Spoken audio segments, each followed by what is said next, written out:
So we've talked before about how Cooper defines a critical synthesis literature review, or more specifically a research synthesis.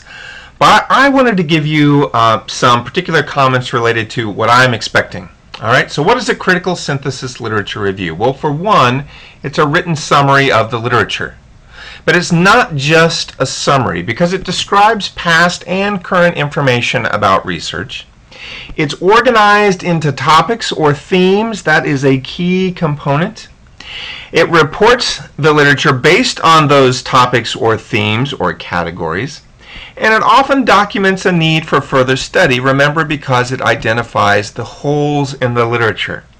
So what it does that is unique is not just a summary, but is an organized, systematic way of looking at past and current information about research using topics, themes, and categories. That is really important to remember.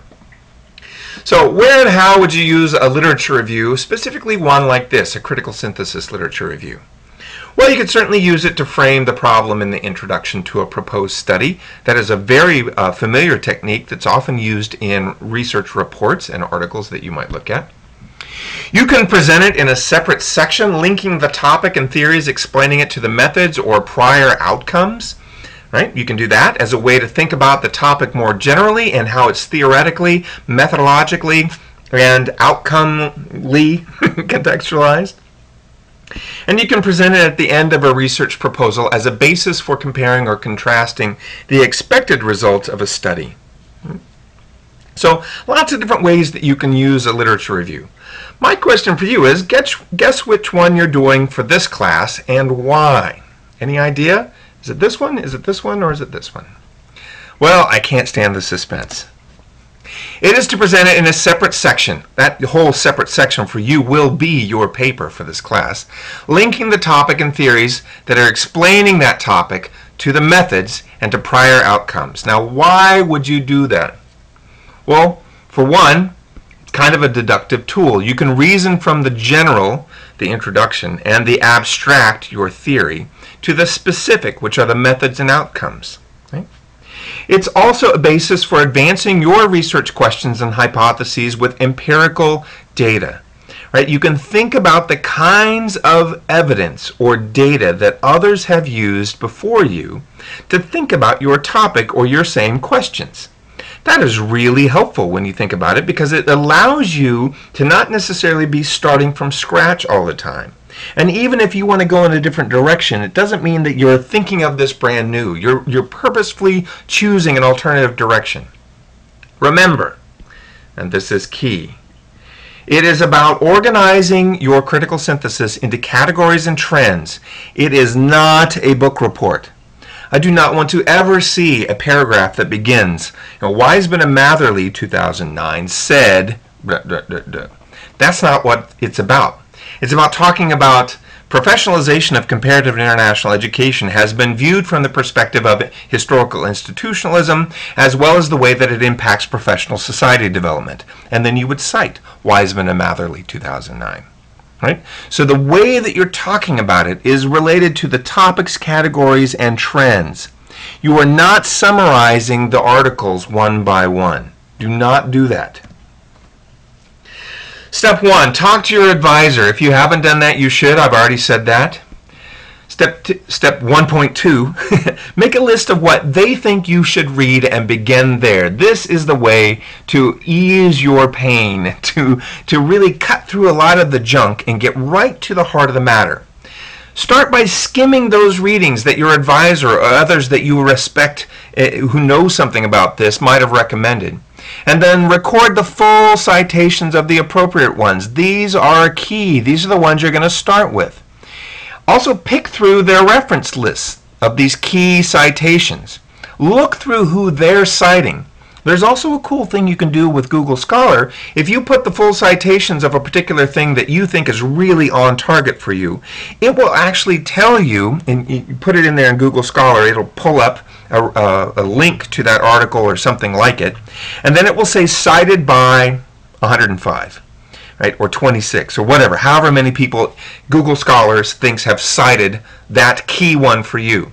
Click on that. look at who's citing the one that you're interested in. Right? So you can look at who they're citing, and you can look at who's citing them, and use that as a way to build your literature review. You want to make sure that if you have not already done this, you talk to the reference specialist at the library, specifically Jean Johnson. It is always worthwhile to spend even a half hour with Jean saying, here's my topic. What would be the best place to look for this in our retrieval systems and databases that we have available to us at Lehigh? She can tell you what will be the most productive for your topic, and she can tell you the range of different databases or the range of approaches that might be the most appropriate for you. Finding good literature is 1 part sweat, that's effort, and 2 parts knowing where to look. Right? So you are going to have to put in the time. But if you know where to put in the time, you have already beat the assignment. You've already won. Right? If you follow these 2 steps I just gave you, talk to your advisor and talk to the reference specialist, you will save hours or days of futile searching, guaranteed. It's not a money-back guarantee, but it's pretty close. All right, how to review the literature. This is what you are doing with your annotated bibliography, believe it or not. You're identifying relevant citations using online databases, indices, bibliographies, reference lists, scholarly encyclopedias, whatever. You're confirming that you can physically get it. You're skimming and screening it. You're reading the abstracts or skimming the whole document for the key ideas. And you're identifying relevant keywords because you're going to be able to use these in further searches. You're going to get it. You're going to get the physical thing, either as an electronic document or you're going to look at it, in your hand. You're going to record the full citation in APA style. You're going to carefully read and study the literature that records the conversation about your topic. Remember, you're listening in to the discussion. This means that you actually should read it. Right? You're going to look for any quotes. You're going to look for ways to paraphrase, and you're going to avoid plagiarism. Right? So when you are eventually doing whatever you're doing with this, that's the critical synthesis literature review, you want to make sure that you're recording key quotations that you want to bring out. If there's a concept or an idea that is too big to quote, you're going to want to paraphrase it carefully. And whatever you do, you want to make sure that you're always citing.